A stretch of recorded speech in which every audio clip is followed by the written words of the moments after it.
नमस्कार दोस्तों, स्वागत है आपका हमारी हिंदी शॉर्ट हैंड की क्लास में। आज की क्लास में हम शब्द चिन्ह को जानेंगे। तो सबसे पहले हम जानेंगे कि शब्द चिन्ह कहते किसे हैं। तो ऐसे शब्द जो प्रायः हर वाक्य में आते रहते हैं। तो इन शब्दों के लिए संकेत लिपि में एक प्रकार के चिन्ह निर्धारित कर दिए गए हैं, जिन्हें शब्द चिन्ह कहते हैं। जैसे कोई वाक्य है, उनमें कुछ शब्द ऐसे होते हैं जो प्रायः बार बार वाक्य में आते रहते हैं। तो उन शब्दों को पूरा ना लिखना पड़े, इसके लिए एक चिन्ह बना दिया गया है, जिससे हम उस शब्द को पूरा ना लिखकर उस चिन्ह से समझते हैं। ये शब्द चिन्ह रेखा के ऊपर, रेखा पर या रेखा को काटते हुए बनाए जाते हैं। तो देखिए, यहाँ कुछ शब्द दिए गए हैं जो प्रायः बार बार वाक्य में आते रहते हैं। तो आइए हम देखते हैं कि इन शब्दों के लिए संकेत लिपि में किस शब्द चिन्ह का प्रयोग किया जाता है। तो पहला शब्द है एक।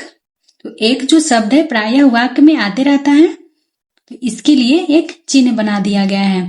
तो लाइन के ऊपर बीच में अगर हम बिंदु बनाते हैं तो इसे पढ़ेंगे एक, और इसी बिंदु को अगर हम लाइन पर बना देंगे तो इसे पढ़ेंगे दो। पहले हमें एक लिखना होता था, तो हम लिखते थे क, और क के पहले सेकंड प्लेस पर मोटा बिंदु लगाते थे, तब पढ़ते थे एक। लेकिन अभ्यास 13 के बाद जब एक लिखना होगा तो हम इस बिंदु को बना देंगे, और दो लिखना होगा तो लाइन पर इस बिंदु को बनाएंगे। अब है ऊपर, पै, पर। तो इन तीनों शब्दों के लिए एक ही शब्द चिन्ह बनाया गया है। अगर हम लाइन के ऊपर इस प्रकार का चिन्ह बनाएंगे तो इसे पढ़ेंगे ऊपर, पै, पर, और इसी चिन्ह को अगर हम लाइन पर बना देंगे तो इसे पढ़ेंगे में।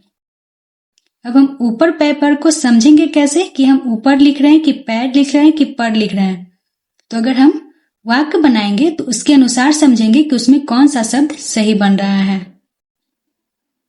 अब है और हो। तो है और हो के लिए लाइन के ऊपर हम छोटा ह को बना देंगे, ह की रेखा को छोटा कर देंगे, तो ये हो जाएगा है और हो। और इसी चिन्ह को अगर हम लाइन पर बना देंगे तो इसे पढ़ेंगे हैं और हूं। अब है का। तो का के लिए लाइन के ऊपर अगर हम इस प्रकार की रेखा बना देंगे तो इसे पढ़ेंगे का, और इसी चिन्ह को अगर लाइन पर बना देंगे तो इसे पढ़ेंगे को। अब है की। तो की के लिए इसी रेखा को उल्टा कर देंगे, इसको इधर से लिखें तो इसको इधर से लिख देंगे, तो इसे पढ़ेंगे की लाइन के ऊपर, और इस चिन्ह को लाइन पर बना देंगे तो इसे पढ़ेंगे के। पहले हमें का लिखना होता था, तो हम लिखते थे क, और क के पहले फर्स्ट पेज पर मोटा डैश देते थे।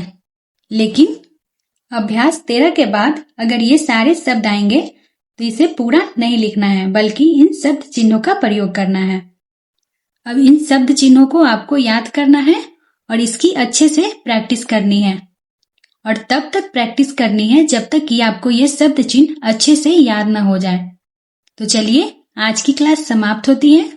मिलते हैं अगली क्लास में।